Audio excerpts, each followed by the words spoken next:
You think the economy is getting better just because your neighbor bought a new Tesla and you feel the itch to finally sign a 30-year mortgage contract. Well, let me tell you something straight up, you are being lied to and you are probably on the fast track to becoming house rich and cash poor while the banks laugh all the way to their quarterly earnings reports. Before we dive into the math that proves your house is often a liability rather than an asset, I want you to do one thing for me right now. Go down to the comments and type your current age and the total amount of money you are investing into the market every single month, whether it is $10 or $10,000. Let us see who is actually playing the long game here. And if you are new, here I am not here to sell you a course. I am here to tell you that the traditional path of buying a home as your primary investment is a trap that keeps the middle class stuck in the hamster wheel. For decades, everyone tells you buying a house is the ultimate goal, a symbol of success, stability, adulthood. But to be honest with you guys, buying a home can actually set you back, not only financially, but emotionally and even mentally, if you do it for the wrong reasons.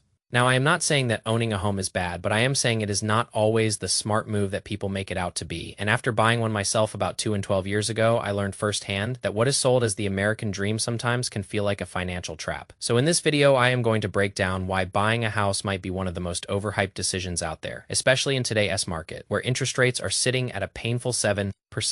While the stock market is hitting all-time highs, now let us start out with just debunking this myth here, and that is that owning a home automatically makes you wealthy people. Love to say that renting is throwing money away or you are paying someone else's mortgage, but the part that nobody mentions is that you are always paying someone else's mortgage. The only difference is whether you are paying the bank through interest, property, taxes, and maintenance, or you are paying a landlord for flexibility and freedom. And the reality of all of this is that homeownership, it is not guaranteed wealth. It is a leveraged bet, which can definitely work out long term, but like any bet, timing, interest rates, and opportunity costs all matter. So let us talk about some of the hidden costs that they do not tell you about. So when people calculate whether they can afford a house or not, they mainly look at the mortgage payment, and that is it. But the mortgage payment is only the beginning. You have got property taxes that can increase every year you have home insurance, which has been skyrocketing lately. You have things like repairs, maintenance, HOA fees, lawn care, and random things that you have to fix, especially if they break at a really bad time. That can be a huge headache to deal with. I remember reading that the average homeowner spends between 1 to 4% of their home's value per year on maintenance, which is quite a bit. I mean, that is thousands of dollars a year just to stay even. And when you compare that to investing that same amount of money into an index fund like VU or a dividend growth fund like SCHD, the math starts to look very different because your index fund does not need a new rod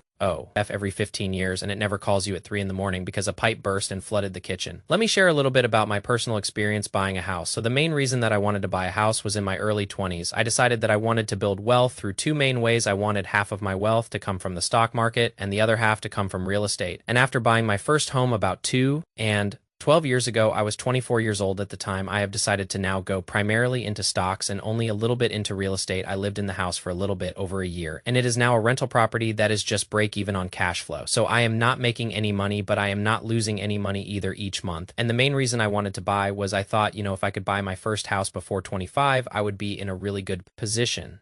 And then I could turn it into a rental and get a bunch of cash flow and then take the cash flow and save that up and buy my second house. And then I have 2 rentals and I have a bunch of cash flow. And I have decided I no longer want to do that for a couple of different reasons. One of them, and one of the main things that I just talked about, is owning a home is a lot more expensive than you think. For example, when I lived in an apartment before I bought my home, my water bill was maybe, I do not know, $40 or $50 a month. But once I lived in my house, which was just a very normal house, it was a 3-bed, 2-bath, nothing huge, nothing small either. Just a very normal house. I now had a front yard and a backyard. And so when the sprinklers were watering, that was wasting a ton of water. So my first couple of water bills, I am not kidding, were literally $250 to $300. And the solution for this was to run the sprinklers way less. Before I was running them 3 times a week. I changed it to 1 time a week. That way I was still watering the grass and it was not dying, but it was not flourishing either. And even then my water bill was still I want to say $125 to $140 most months, which was pretty annoying. And so not only was I paying my mortgage, but I had to pay a lot higher water bill. Electric bill was kind of the same. The internet, of course, was pretty much the same, but then you have lawn care, and if the HOA ever complains about anything, you have to have somebody come out and fix it, which is pretty annoying, and that costs money. And on top of that, you have different repairs that happen, so, little things will break, and if the home is not under warranty, which mine was for the first year, but a little bit after that, I had a couple of things come up, which ended up costing me money. So that is another thing that is tough. There is, you have expenses along the way, and that is very annoying about owning a home, especially when you compare it to an apartment. Like if you have a problem in your apartment, let us say that the garbage disposal is clogged, then you can just call somebody and they will fix it pretty quickly. Or let us say that the laundry is not working or the dishwasher is not working. You can just submit a maintenance request and they will come fix it either that day or pretty quickly compared to when you own a home. You either have to do all these things yourself or pay somebody else to do it. If you are serious about wealth, stop trying to be a handyman and start being an investor. If I had taken that down payment and maxed out my Roth IRA and poured the rest into VU, I would have zero stress and a lot more less quiet right now. So let us talk a little bit about an opportunity cost here. Every dollar that is tied up in a down payment or home equity is a dollar that is not compounding for you elsewhere. So let us say you drop $60,000 on a down payment, which if that was 20%, that would mean that you are buying a $300,000 house, which is pretty hard to find nowadays. But for the sake of example, let us call it 60K. So that is the down payment.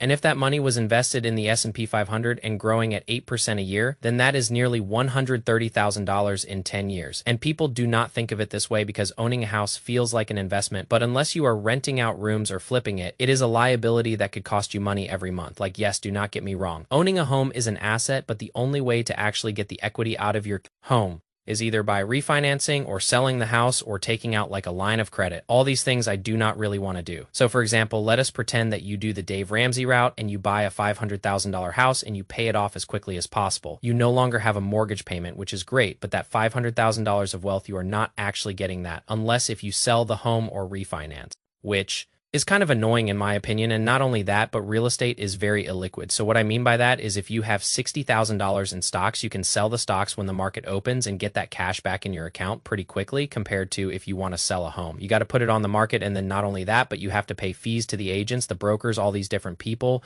when the home actually gets sold. And that is assuming the home does get sold. It could just sit on the market for 6 months and nobody buys it. So the lack of liquidity is another thing I am not a huge fan of when it comes to real estate. And on top of this, real estate does not grow at that quickly of a rate. It typically goes up between 3 to 5% a year compared to the stock market is more like 8 to 10%. And I will even make an entire video comparing real estate versus stock market. But at the end of the day, it is just a lot more expensive than people make it out to be. And one thing I want to touch up on that I said earlier is sometimes people say that renting is throwing money away. And I actually think renting gets a bad rap because it actually gives you something that is very valuable, and that is flexibility. If you are renting, you can move for a better job opportunity. You can also avoid major repair costs, and you can skip the stress of rising property taxes. Like, sure, your rent is going to go up each year, but also if you own a home and let us say it is $500,000 one year and then the next year it is $530,000, there is a good chance you are going to have to pay more on your monthly mortgage payment because the home went up in value, which then causes the property taxes to go up. And plus, when you invest the money that you would have spent on a down payment or repairs, you might actually end up ahead financially. There is a lot of math to support this, especially if your interest rate is not that high. Like if you have an interest rate of like 2, 3, 4%, it does not really make sense to pay off your home earlier when you could just go get 8 to 10% in the market every year. And do not get me wrong, the leverage side of real estate is very, very nice, especially if you get some pretty good appreciation on the house. But in my opinion, it is